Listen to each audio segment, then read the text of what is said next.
नमो बुद्धाय। संविधान खतरे में है, ये बोल बोल के इंडिया आघाड़ी ने अपनी सीटें बढ़ा ली, एमवीए ने महाराष्ट्र में सीटें बढ़ा ली और फिर संविधान खतरे में है ये बताकर महाराष्ट्र की, हरियाणा की ये सारी इलेक्शंस स्टेट में लड़ी जाएंगे। संविधान वाकई खतरे में है। संविधान ऐसा नहीं है कि खतरे में नहीं है, संविधान वाकई में खतरे में है। लेकिन जो लोग संविधान खतरे में है ये कहकर संसद में गए हैं, अभी विधानसभा में जाएंगे, तो जब संविधान पर सही मायने में हमला हो रहा है तब ये लोग चुप क्यों है? जिस संविधान को बचाने के लिए भारत के लोगों ने इनको संसद में भेजा है, महाराष्ट्र की, हरियाणा की, बाकी की और विधानसभाओं में भेजने वाले हैं, फिर जब संविधान खतरे में वाकई में है तो ये बातें क्यों नहीं कर रहे हैं? कल सुप्रीम कोर्ट ने एक महत्वपूर्ण जो अनुसूचित जाति और जमाती के लोग हैं उनके लिए एक जजमेंट उन्होंने दी है।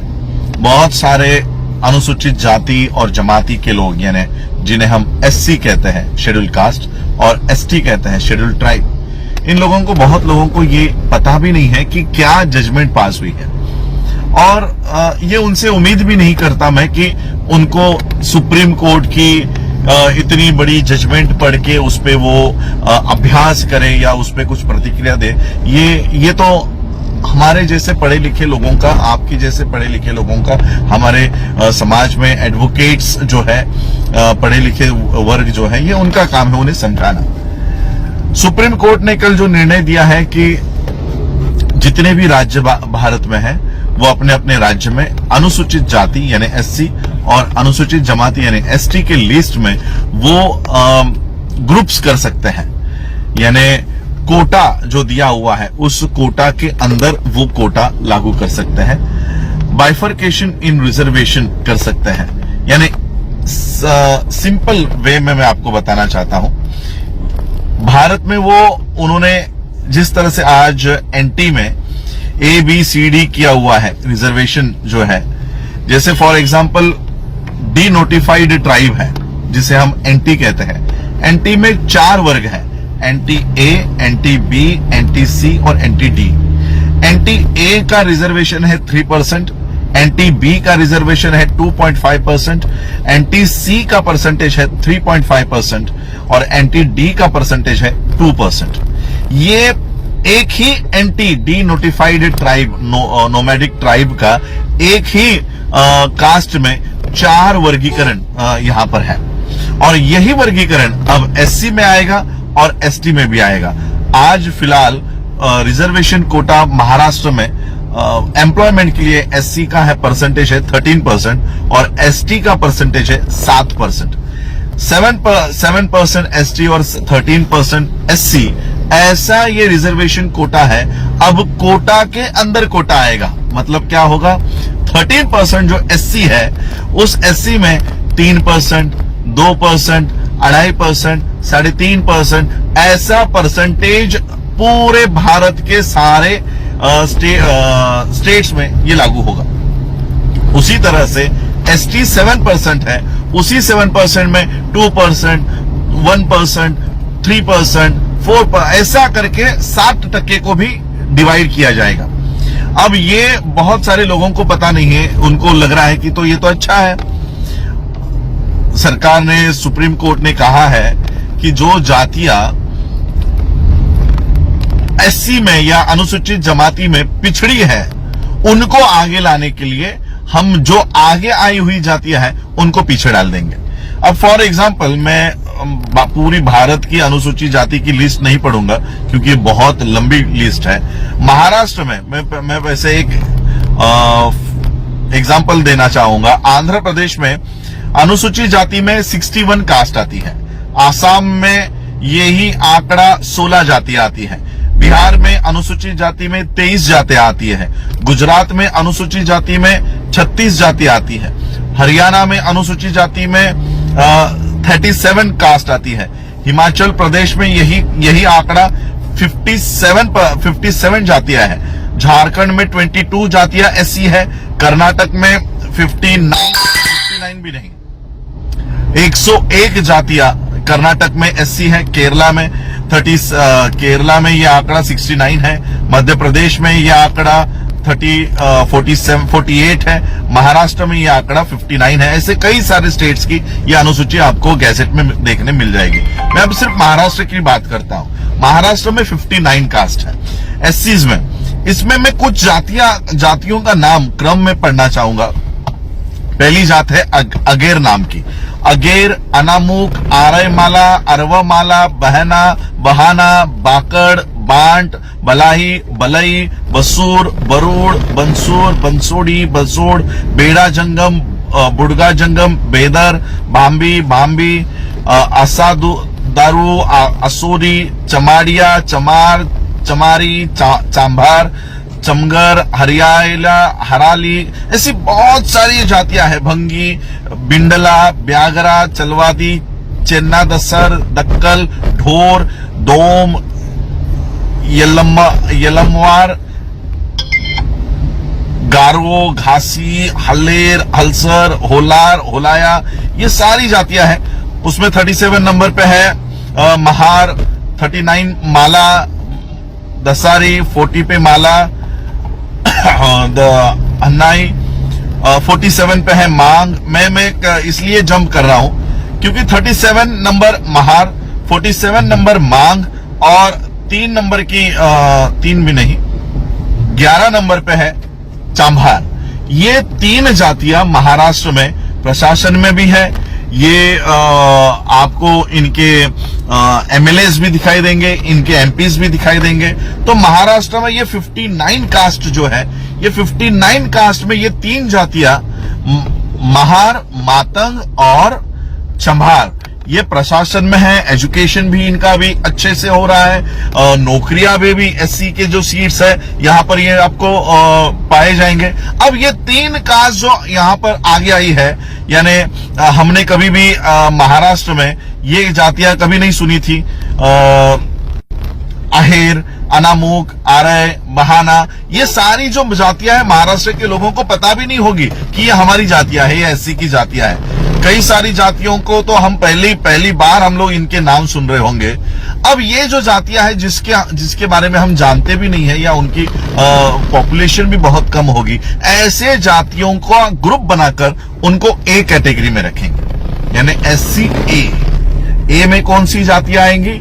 जो शासन में, प्रशासन में, एजुकेशन में वो है ही नहीं, ऐसे जातियों को ए में डालेंगे और उनको एक सर्टेन परसेंटेज देंगे। 13% को डिवाइड कर दिया जाएगा 4 भागों में और 13% को डिवाइड करके किसी को 3.5%, किसी को 2.5%, किसी को 4%, और जो जातियां प्रशासन में है, जो जातियां एजुकेशन में है, जो जातियां नौकरियों में है, उनको सबसे आखिरी में डाला जाएगा। हमें इससे भी दिक्कत नहीं है, लेकिन इससे क्या होगा?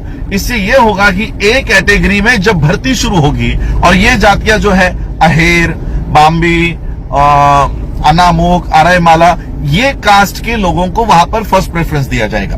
और जब ये फर्स्ट प्रेफरेंस दिया जाएगा तब ये जाति के लोग उपलब्ध नहीं होंगे, क्योंकि इनमें एजुकेशन का लेवल बहुत कम है। एजुकेशन का लेवल कम होने की वजह से जब इनकी सीटें भरी जाएंगी तब इनको एम्प्लॉयमेंट के लिए ये कभी एप्लीकेशन नहीं करेंगे। पहली बार जब एडवर्टीजमेंट आएगी कि इतने पोस्ट भरने हैं और एससी में ए कैटेगरी के एज ए की जो वर्गीकरण किया गया है उनको अपॉइंट किया जाने वाला है, तो पहली बार में इनके कोई एप्लीकेशंस नहीं आएंगे। आए भी तब भी उस लेवल के नहीं आएंगे जो एजुकेशन क्वालिफिकेशन उनको चाहिए। सेकेंड बार भी इसको जब एडवर्टाइजमेंट दिया जाएगा तब भी, क्योंकि हमारा सबसे बड़ा जातिवाद एक ही शब्द से किया जाता है, नॉट फाउंड सुटेबल। हम लोगों को जातियों की गालियां नहीं दी जाती, हमें हमारे रिमार्क में जब अपॉइंटमेंट की या हमारे इंटरव्यूज चलते हैं तो रिमार्क में हमें गाली दी जाती है और वो गाली का नाम है not found suitable. Candidate not found suitable, ये एट्रोसिटी से भी भयानक गाली हम लोगों को दी जाती है। यानी हम लोग इंटरव्यूज के लिए भी जाते हैं तब भी हमारे सामने लिखा जाता है कि नॉट फाउंड सुटेबल। ऐसा 3 बार होने के बाद, वो कास्ट के लोग नहीं मिलने के बाद, वो कास्ट या वो रिजर्वेशन सीधा डी रिजर्व हो जाएगा। 3 बार में उस जाति के कैंडिडेट न मिलने पर वो रिजर्वेशन पूरी तरह से खत्म हो जाएगा। और जो 13% की एडवर्टीजमेंट निकाली जाती थी, जिसमें महार, मातंग, चमार, ढोर, ये कैटेगरी के लोग एप्लीकेशन करके प्रशासन में जाते थे, नौकरियों में जाते थे, एजुकेशन स्कॉलरशिप्स ले रहे थे, अब इनको अपॉर्चुनिटी होने के बावजूद भी ए में नहीं लिया जाएगा, बी में नहीं लिया जाएगा, सी में नहीं लिया जाएगा और डी की कैटेगरी भरी नहीं जाएगी। तो हमारा रिजर्वेशन इस तरह से खत्म करने का काम सुप्रीम कोर्ट ने किया है। सुप्रीम कोर्ट ने तो जजमेंट दे दी, लेकिन मैं आपको वो जजमेंट भी देने का अधिकार किसका है?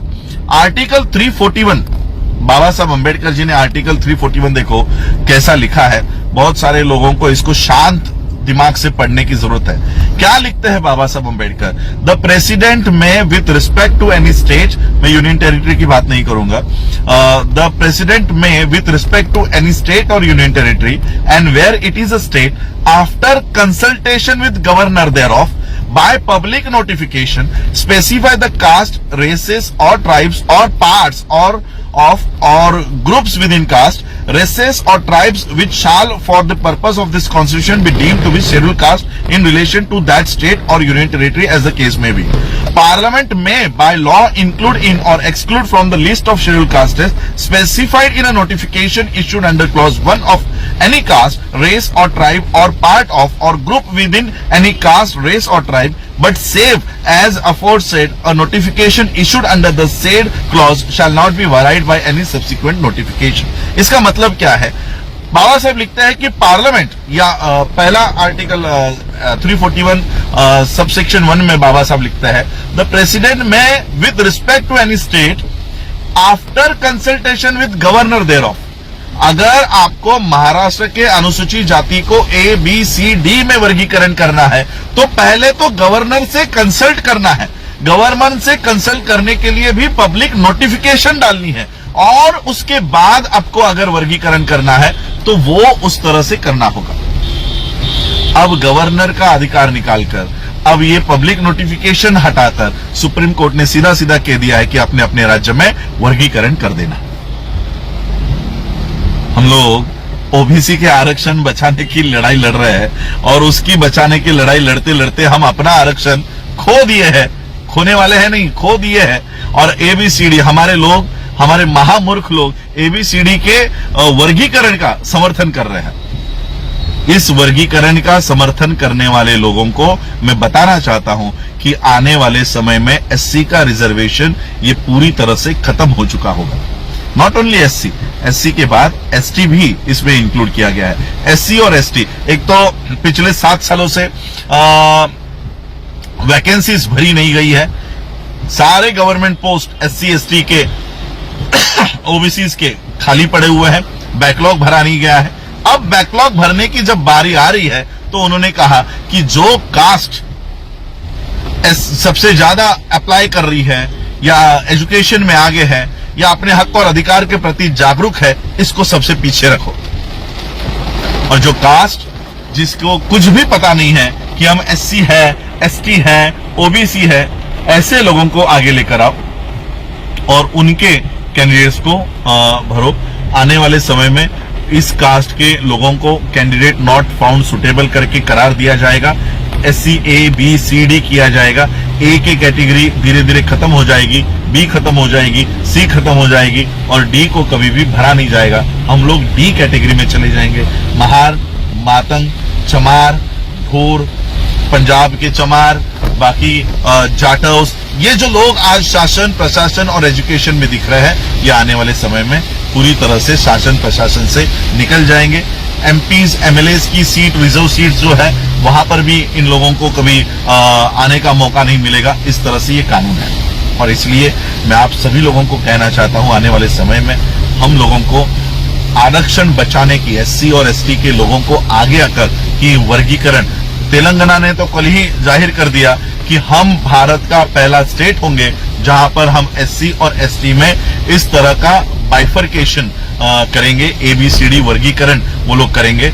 और मैं ये कहना चाहता हूं भारत के सभी राज्य के लोगों को अब अपना अपना राज्य छोड़ के, अगर तेलंगाना इस तरह का एससी और एसटी में विभाजन कर रहा है तो सारे देश के लोग, एससी के, एसटी के सभी लोगों को तेलंगाना में आकर वहां के गवर्नर के सामने, वहां के लोगों के सामने हम लोगों को तेलंगाना बंद करने का और धीरे धीरे जहां जहां पर स्टेट्स में ये कानून बनेगा वो स्टेट बंद करवाने का काम हमको करना होगा।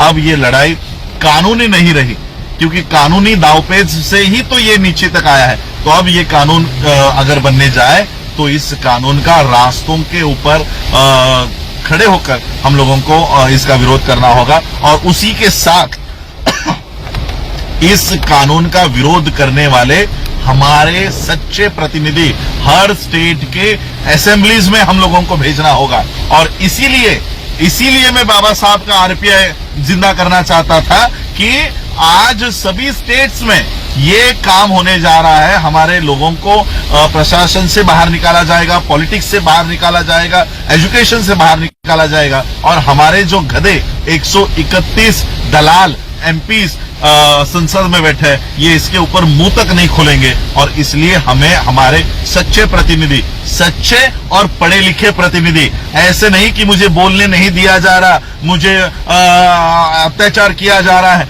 ऐसे वाले नहीं। हमें स्ट्रांग प्रतिनिधि, पढ़े लिखे प्रतिनिधि हम लोगों को संसद में और विधान भवन में, विधानसभाओं में हम लोगों को भेजना है। ये लड़ाई आने वाले समय में मैं हाथ में ले रहा हूं, क्योंकि मुझे पता है जब पूरा देश जल रहा होगा तब मैं किसको धम्म समझाऊं। जब तुम्हारे पेट में दाना नहीं होगा तब क्या मैं आपको बुद्ध की आके बातें बताऊं? ये बात तो बुद्ध ने भी नहीं कही कि जब तक तुम्हारा पेट भरा हुआ ना हो तब तक धम्म भी आपके दिमाग में नहीं जाएगा। अब हमारे पेट की लड़ाई शुरू हो चुकी है। हमको एजुकेशन से, नौकरियों से निकाला जाने वाला है। और इसलिए ये रास्तों पर उतरकर ये लड़ाई हम लड़ने के लिए पूरे जोश और मेहनत से हम लोग इसको लड़ेंगे। और ये कानून जो राज्य बना रहा है, जो भी स्टेट इसको इंप्लीमेंट करेगा, हम वहां के मंत्रियों को, एमएलएस को, चीफ मिनिस्टर को घर के बाहर नहीं निकलने देंगे। ऐसा काम हम लोगों को करना होगा। 2 अप्रैल 2018 अगर यहाँ की व्यवस्था भूल गई होगी तो हमें उनको फिर से ये दिन याद दिलाना पड़ेगा कि अगर हमारे एट्रोसिटी एक्ट में तुम छेड़खानी करते हो तो हम क्या कर सकते हैं। यहाँ तो पूरा का पूरा एससी एसटी रिजर्वेशन तुम लोग खत्म कर रहे हो। और ऐसे हालात में हम घर पर चूड़ियां पहनकर नहीं बैठने वाले हैं। हम रास्तों पे उतर के जितने भी एमपी, एमएलएस, एमपीज तो यहाँ पर रोल नहीं आएगा, जितने भी एमएलए इसके फॉर में वोट करेंगे या इस कानून को लागू करने का काम करेंगे, सबसे पहले तो एससी के एमएलएस को पीटेंगे, एससी के एमएलएस को पीटेंगे। उसके बाद जनरल वालों की बारी आएगी, सीएम की बारी आएगी। तो यही मैं आज आप लोगों को समझाना चाह रहा था कि एससी का और एसटी का रिजर्वेशन खत्म हो चुका है। बस राज्यों को वो लागू करने की देर है। मैं महाराष्ट्र की सरकार को आने वाली, क्योंकि अभी ये तो 26 नवंबर तक की ही गवर्नमेंट है, आने वाली सरकारों में भी हम लोग ये प्रेशर बनाए रखेंगे कि ये सुप्रीम कोर्ट ने दिया हुआ का जजमेंट महाराष्ट्र में लागू ना हो।